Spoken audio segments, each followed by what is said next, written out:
certificate, although there's a huge sign there that says that they do not admit couples. I mean, they do not allow people of opposite sexes to sleep together unless.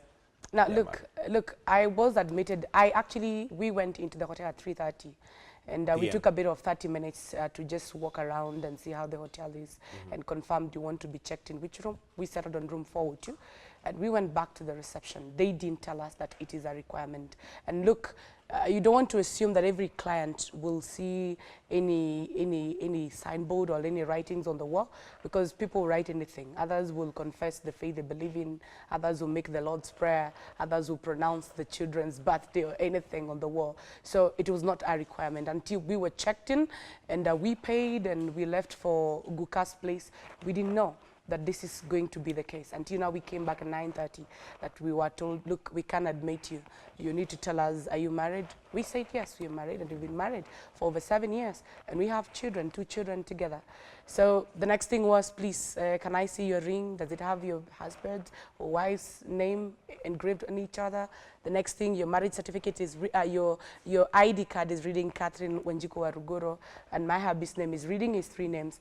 And I don't feel it's necessary that I need to change my last name to read my husband. So, and that was it. Okay, I think did that make you feel awkward? I mean, here you are with your husband and somebody is doubting.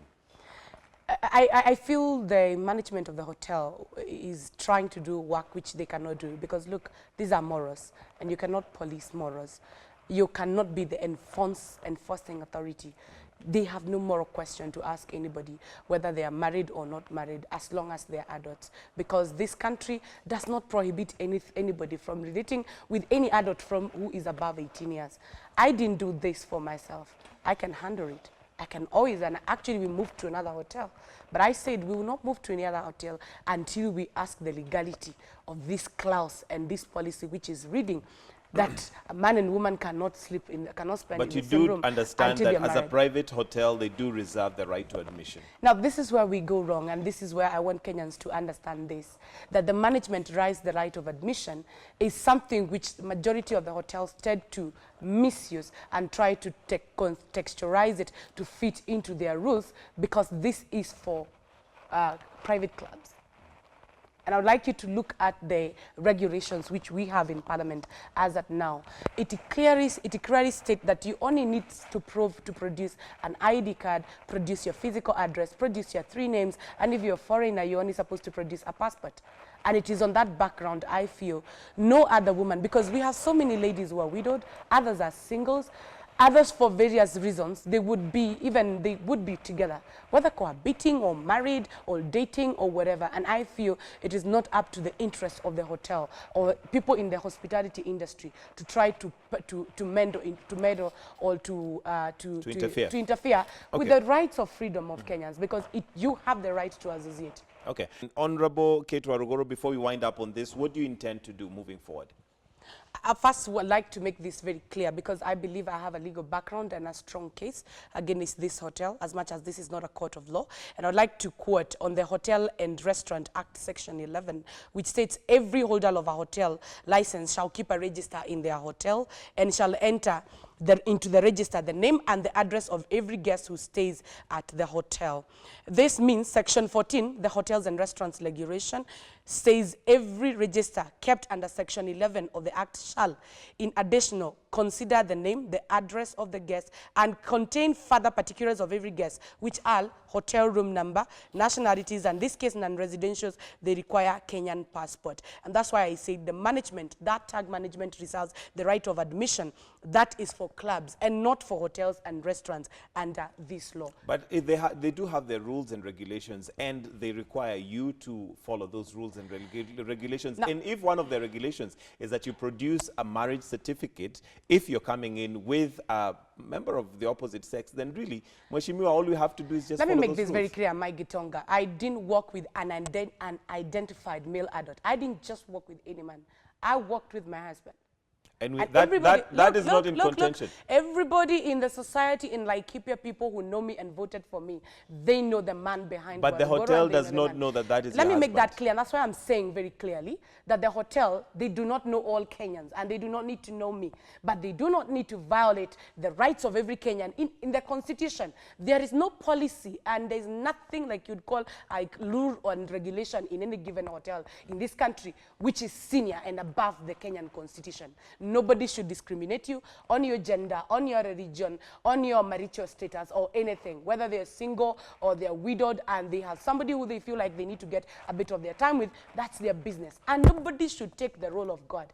And also being a born-again Christian, nobody should take the role of the Holy Spirit. It is not your work. Okay. Any moment you open your business premises to the public, no matter who comes in, you cannot deny them an entry to their hotel on basis of you're not married, you're single, you're sick, and you're not. And in this case, I'm very married because the Constitution acknowledges me as somebody who is married. And for the records purposes, it was your husband that you were with? For record purposes, for those who love me, those who like me, those who hate me, I was with only one man by the name of Kericho. All right, and well, let's put that matter to rest. But still on the same angle, there are those who feel, and I'd like to hear your thoughts on this, you're proudly a second wife, which of course is not conventional. It's something that, you know, Kenyans feel a bit uneasy about.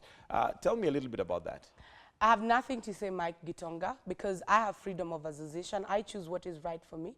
I do not need to conform to what the public, and per se, you know, majority of the people who keep talking and talking to you are faceless. Nobody will come one-on-one. Like, I would challenge my good friends.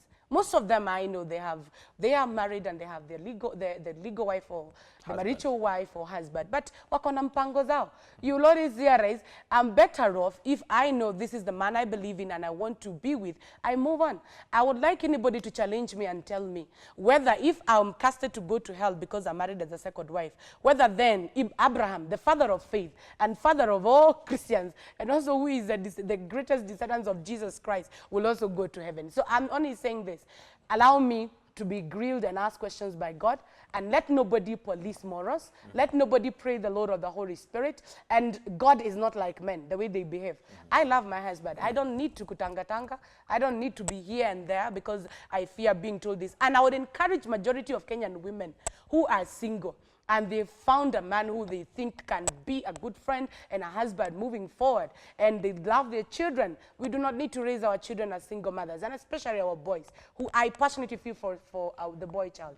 We need to look not only through marriage, but we need to take this conversation further, that our children, whether boys or girls, they need people they would look up onto as fathers, and if there are no fathers, then we need to go further to see whether we can get uncles and mentors which can pick on the advice you're giving to the girls children. is that if they find a man, even if it's somebody else's husband, well, that can be arranged. Now look, somebody else's husband is their husband within the confines of their home. The moment you left your home, Mike Gitonga, you're here as a servant who is serving KTN. You're here because you're serving Kenyans. When you're out, mzani wako kwa boma, akishatoka, you take care of yourself and you choose what you want. And the Constitution allows even President Uhuru Kenyatta give a sign and extend the bill and say the marriage bill. What is wrong? Our brothers and sisters in the Muslim community, they marry 2, 3, 4 wives. I am a Kikuyu. In a Kikuyu culture, you are free to marry the second wife if you want. So in this case, Mike Gitonga, if you feel you have the energy, you have what it takes to take care of an extra woman, please go ahead, marry them. We need you to take care of our boys. I am just glad Joyce is not watching this show right now. All right.